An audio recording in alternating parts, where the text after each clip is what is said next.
Israel was one of the few countries in the world to recognize the legitimacy of apartheid South Africa. Initially, Israel was hostile towards South Africa because so many leading figures in the South African government supported the Nazis. But it eventually got over it as Israel realized that it had far more in common with South Africa as a fellow apartheid state than they had differences. The two countries signed a secret agreement in 1975 to exchange weapons when both countries were under international arms embargoes for their violations of international law. While Israel went to great lengths to try to cover up this relationship, recently uncovered documents indicate that Israel offered to sell apartheid South Africa nuclear weapons. Israel also played a major role in arming Rhodesia, the name of a British settler colony and apartheid state that occupied present-day Zimbabwe. While Israel publicly condemned Rhodesia, privately, Israel was pouring weapons into Rhodesia in a desperate attempt to prop up the apartheid regime, which, like South Africa, couldn't buy weapons due to international sanctions. Israel gave Rhodesia the license to manufacture the infamous Israeli Uzi submachine gun, which Rhodesians renamed the Ruzi, and exclusively sold it to its white citizens.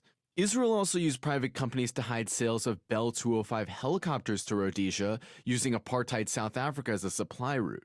These helicopters, which were being converted into gunships, were the single most important weapon in the Rhodesian government's war against African liberation fighters, and it was Israel who helped them acquire them.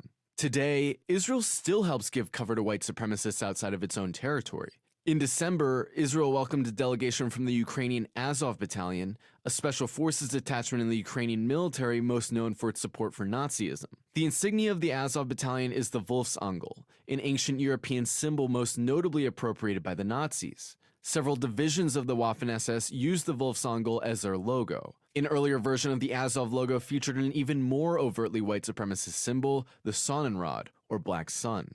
The Sonnenrad was also appropriated and used by Nazis, and today is a symbol widely used by neo-Nazi groups. Peyton Gendron, the white supremacist murderer who carried out a mass shooting targeting black people in Buffalo, New York, wore this symbol in a photo he took of himself while wearing a tactical vest. The symbol also appeared on the cover of the Christchurch Shooters Manifesto, titled The Great Replacement. Ironically, both of these symbols are identified as anti-Semitic hate symbols on the ADL's website. Despite the fact that you can find dozens of images online of members of the Azov Battalion waving swastikas and throwing up the Sieg Heil salute, Israeli politicians and soldiers happily met with these anti-Semites.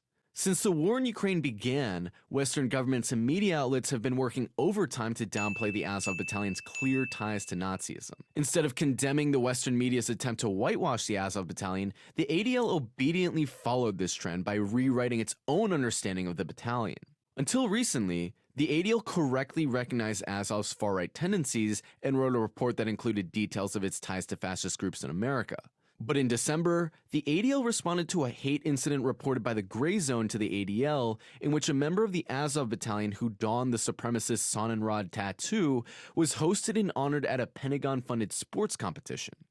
Instead of condemning the competition for hosting a Nazi, the ADL responded 60 days after the inquiry, saying that the Azov Battalion was actually no longer an anti-Semitic organization.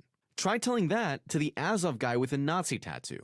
According to the ADL's own website, the Azov Battalion hosts white supremacist groups from around the world, including the United States, so they can fight in the Donbass, gain combat experience, and take it home with them. But it's clear that this completely warped view of anti-Semitism is no accident. The ADL wants Jews to believe that the biggest threats to Jewish people are the ice cream boycott and the proliferation of Levantine history. The fact of the matter is, the ADL is nothing more than a well-funded PR campaign for a rogue apartheid state that's lost all international legitimacy.